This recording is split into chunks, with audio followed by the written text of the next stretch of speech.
You can save on orange juice and milk. Fry's has a half a gallon of milk or orange juice on sale for just 88 cents a piece, and you can buy up to 4 at that amazing price.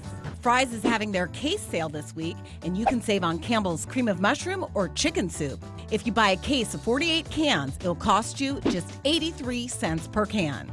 Save on avocados at Food City because they have a buy 5 avocados for just 99 cents. What? That's an awesome deal, and you can buy up to 10 for that amazing price. Albertsons is going to quench your thirst for cheap. If you buy 15 bottles of 32-ounce Powerades in one transaction, you'll get each of them for just 58 cents. Save some money on produce at Sprouts. They have Fuji or Jonah Gold apples on sale for just 88 cents per pound. Or you can try some red or green peppers, 3 for just $1 at Sprouts.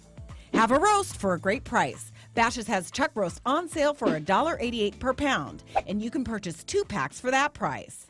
And if you're in the mood for some chicken, Safeway has you covered. They have chicken thighs, drumsticks, or leg quarters on sale for 99 cents per pound. Plus, if you shop at Fry's, Albertsons, or Bashas' on Wednesday, March 6th, you'll get 10% off your entire food bill if you're 55 years or older. I'll have more Valley Grocery Store deals on our website. Just head over to abc15.com/smartshopper. I'm Daphne Monroe, your smart shopper.